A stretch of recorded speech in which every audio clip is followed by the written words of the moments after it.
The myth of overpopulation originated in England in 1798, when a vicar named Thomas Malthus, who fancied himself something of a mathematician, saw that food production increased incrementally, but people reproduced exponentially.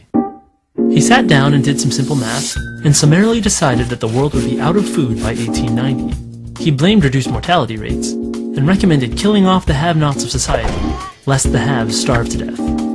This cry was taken up by Paul Ehrlich of Stanford University in 1968, who claimed that reckless human reproduction had overwhelmed the Earth. Massive famines would result, which would destroy, best-case scenario, 1/5 of humanity by the end of the 70s. And the planet would follow.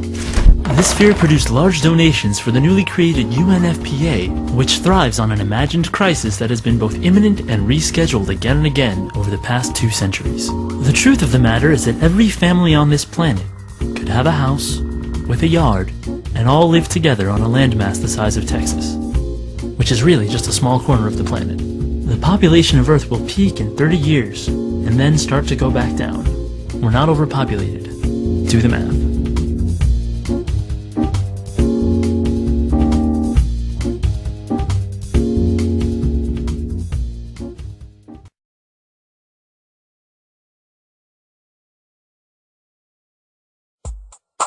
From the time of the cavemen all the way until today, humanity continues to exist because each generation of people has produced another generation to replace itself.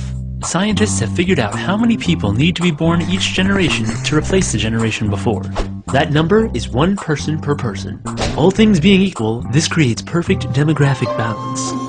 Since women are the only ones who can have children, replacing every person on Earth means each woman needs to have 2 children, one to replace her, and the other to replace the man, who cannot have children. The total fertility rate is the average number of children each woman in a society is having. This number shows us if a society is growing or shrinking. In developed countries, the replacement rate birth rate is 2.1 children per woman. This will keep the population stable, but even that is assuming that every woman has children, and that there are no wars, famines, or disease. In the real world, disasters happen all the time, and sadly not all children reach adulthood, especially in poor countries. This pushes their replacement rate up to 3.3 children per woman. Since not every woman wants to have children, in order to keep the population stable, some women need to have more than 2.1 children, to balance the birth rate with the women who are only having 1, or no children at all. Maintaining this balance is of the utmost importance. If society does not at least replace itself every generation, human numbers begin to fall exponentially. Economic and social problems appear, as elderly people retiring begin to outnumber young people entering the workplace. This is already happening all over the developed world. Many of the world's nations are only barely replacing themselves, while a growing majority have birth rates below replacement, some as low as 1.8 or even 1.2 babies per woman. Many societies are facing a very real danger: extinction.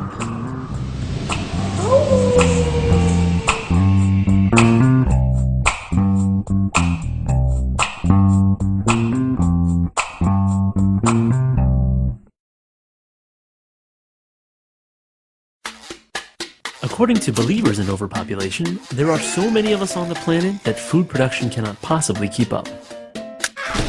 However, according to both the UN's Food and Agricultural Organization and the World Food Program, there is currently enough food on the planet for everyone to be well fed. Not only that, but we're growing this food on less land than we did in the past. This is why in the United States, for example, the government can afford to pay farmers not to grow food, but instead return their farmland to the wild. Modern technology also allows us to grow food on land where it would have been impossible to do so, even a few years ago.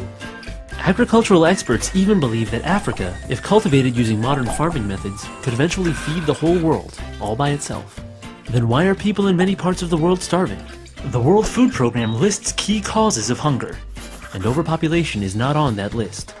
War, one of the leading causes of world hunger, destroys crops and disrupts relief efforts.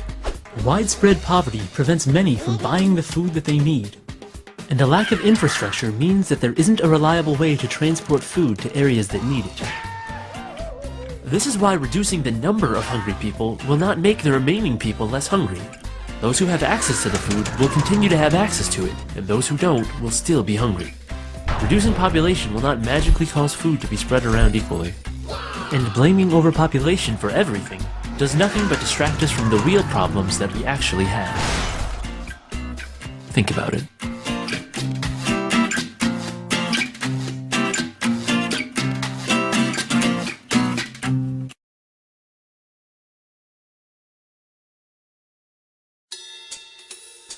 When human beings first showed up on this planet, there weren't very many of us.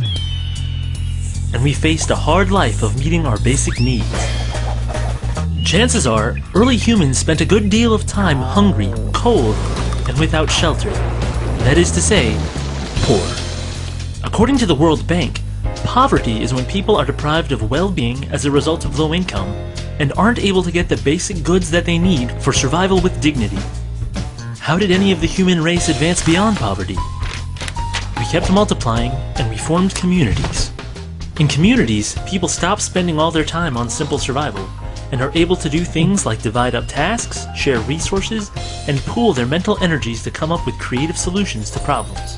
These communities started with families, then grew into extended families, entire tribes, and then finally cities and nations. So what effect has this growth had on poverty? According to demographers, a very good one. In fact, history shows that as our numbers have grown, so has our average standard of living. Scientists measure this standard in everything from per capita income to average amount of calories consumed, even average height. And all of these averages have been increasing. Even though poverty still exists, the percentage of poor people has actually decreased as population has grown. The reason for this is that human beings are not simply consumers, we are producers. This is why, over the ages, we have learned how to do things like produce more food on less land, find better energy sources, and make sure that more people have enough to eat and a roof over their heads. And this is also why, though urban poverty is still a huge problem, statistics show that the poor who move to large communities actually have better chances of rising from poverty than they did in areas where there were fewer jobs and less opportunity. For this reason, poverty is a problem that is not solved by eliminating people. Poverty has always been a problem, even when there were scarcely any people on the entire planet. People are the only proven way out of poverty. Removing them will only leave the poor right where they started. Think about it.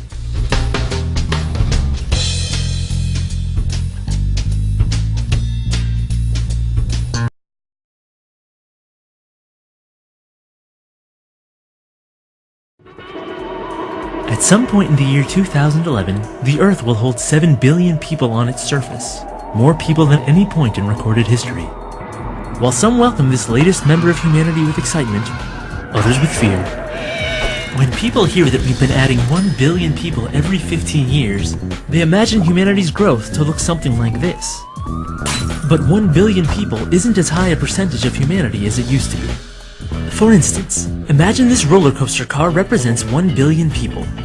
If we add another car, or 1 billion more people, our train has doubled in length. But if we want to double the train again, we can't just add one more train car. We'd have to add 2. Every time we make the train longer, one train car represents a smaller and smaller percentage of the train. If it takes 15 years to add each new train car, then mathematically speaking, the growth rate is slowing. In order for the growth rate to stay constant, the train would have to keep doubling every 15 years, instead of just adding one car. Human population growth is the same way. In 1804, the world's population hit 1 billion. By 1927, that number had doubled.